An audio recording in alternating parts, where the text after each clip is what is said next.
Sir లేటెస్ట్‌గా 'Pushpa'. Yeah! 'Pushpa' చేశారు. చాలా పెద్ద సీను. ఇంటర్వెల్ బ్యాంగ్‌లో ఉన్నారు. అంతకుముందున్నారు. కాకపోతే 'పుష్పలో' డైలాగ్స్ లేవనుకుంటా. యాహ్! ఎట్లా అనిపిస్తది? సుకుమార్ గారి టేకింగ్ గాని, తర్వాత ఇంటర్వెల్ సీన్ మొత్తం ఉన్నారు. ఆ అవును. రోజు పడిన కష్టం చెప్పండి. ఎందుకంటే ఒక రోజులో షూట్ చేసింది కాదు. అయ్యో! ఎందుకంటే అది పాన్ అసలు ఇండియా సినిమా కాబట్టి దాని గురించి మాట్లాడుకుందాం. 'పుష్ప' అనే దాంట్లో ఒక రకంగా ఏందంటే అంత పెద్ద సినిమాలో ఉన్నాను అన్న హ్యాపీనెస్ అండి. ఆ! మీరన్నట్టు నేను డైలాగ్స్ లేకుండా చేసిన మొదటి సినిమా. ఆ! ఎందుకంటే అది థర్డ్ పార్ట్‌లో ఈడు ఇంతకాలం నా దగ్గరుండి ఎందుకు మాట్లాడలేదో తెలుసా అన్న దాని మీదనే ఓపెన్ అవుద్ది ఒక ఎపిసోడ్. ఓహో! ఓకే. అది ఆ ముస్లిం కమ్యూనిటీని అడ్డం పెట్టుకొని ఒక 20 నిమిషాలు సీక్వెన్స్ ఉందండి దాంట్లో. థర్డ్ పార్ట్‌లో 'పుష్ప 3'. అది ఈ పార్ట్‌లోనే ఉండాలి యాక్చువల్‌గా. ఆ! ఆ! ఫస్ట్ పార్ట్‌లో ఉండాలి. ఓకే. ఫస్ట్ పార్ట్ తర్వాత సెకండ్ పార్ట్ అన్నారు. సెకండ్ పార్ట్ తర్వాత కథ థర్డ్ పార్ట్‌కెళ్ళింది కాబట్టి థర్డ్ పార్ట్‌లో ఉంటదని చెప్పారండి. ఓకే. సో, మాట్లాడితే ఆ సస్పెన్స్ పోద్ది. ఓహో! అందుకని నా మీద ఫోకస్డ్‌గా ఒక క్లోజ్ కూడా ఉండదు. ఉండదు. చూపిస్తుంటాను అంతే. ఉన్నారు. సజెషన్‌లో ఉన్నారు. సజెషన్‌లో ఉన్నారు. ఆ! ఏమీ లేకుండా ఇప్పుడు క్లోజ్‌లు పెట్టి లుక్స్ అలా ఇలా చూడటం మీద 2 క్లోజ్‌లు పడినా ఆ! ఈడేదో చేస్తాడని అవునవును. ఐడెంటిఫికేషన్ ఉంటది. అవునవును. అవును. సో, అది ఎక్కడ రిజిస్టర్ అవ్వకుండా ఉన్నాడు. హ్మ్. ఎందుకున్నాడు? ఆ! ఏమీ లేదు. ఆ! ఊరకున్నాడు. ఆ! ఊరకెందుకున్నాడో తెలుసా ఇతను? ఆ! అక్కడ అది చేసింది వీడే అని చెప్పడమే సస్పెన్స్ అంటారు. థర్డ్ పార్ట్‌లో ఉన్నారు అది మీరు. థర్డ్ పార్ట్‌కెళ్తే థర్డ్ పార్ట్ జరిగితే అప్పుడు ఆ క్యారెక్టర్‌కి జస్టిఫికేషను ఆ! ఉంటది అని చెప్పారు కాబట్టి అది లేదండి. ఆ! దానివల్ల దానికి నేనేమి రిగ్రెట్ ఏం ఫీల్ ఆ! అవ్వట్లేదు. కాకపోతే ఇంత పెద్ద హిట్ సినిమాలో, ఆ! ఇంత పెద్ద పాన్ ఇండియా సినిమాలో ఆ ఆ! స్పెషల్‌గా ఏదన్నా 4 డైలాగ్స్ పడుంటే రావు రమేష్ గారికి నాకు బాగుండేదని ప్రతి ఆర్టిస్ట్‌కి ఉంటది. ఉంటది. నాకు ఉంటది. ఉందండి అది. అవును. అవును. సో, ఇది వదిలిపెడితే ఆ! కష్టం అనేది ఇప్పుడు ఈ ఇంటర్వ్యూలో చెప్పినా కూడా అర్థం కానంత కష్టం అండి. ఆ! ఒక్కొక్క సీన్, ఒక్కొక్క డైలాగ్‌కి రోజులండి. ఆ!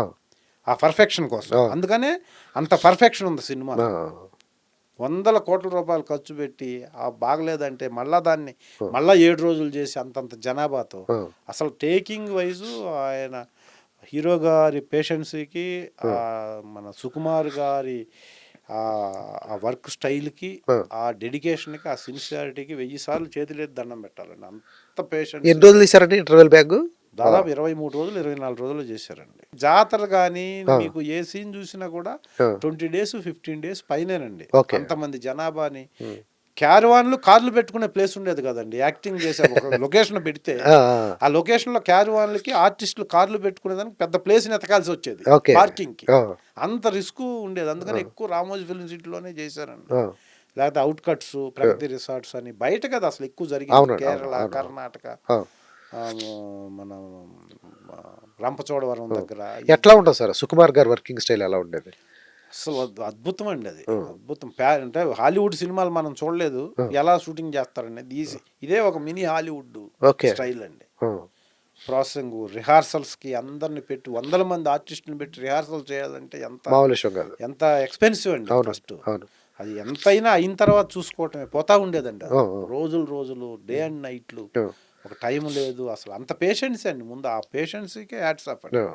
సినిమా ఏ రేంజ్ హిట్ అనేది పక్కన పెడితే, హ్మ్. చేసేటప్పుడు తెలీదు. ఇప్పుడు హిట్ అన్నప్పుడు అందరూ పెద్ద హిట్ అంటారు గానీ, అవును. చేసేటప్పుడు ఒక్కొక్కటి జస్టిఫికేషన్ ఇది ఎలా ఉంటది స్క్రీన్‌లో, ఎలా ఆడియన్స్ ఎంజాయ్ చేస్తారు హ్మ్. అనేది ప్రతి ఆ! బిట్టు చేయటం అనేది చాలా అది హ్మ్. చాలామంది డైరెక్టర్లు ఉన్నారు. ఇప్పుడు మా సినిమాలు చేసిన అందరూ పెద్ద డైరెక్టర్లు ఆ! సూపర్ టాలెంటెడ్ అని. కాపోతే వాళ్ళకొచ్చే బడ్జెట్‌ని బట్టి వర్కింగ్ డేస్‌ని బట్టి సినిమా కథను బట్టి వర్కింగ్ డేస్ దాన్ని బట్టే డైరెక్టర్ అండి. అవునండి.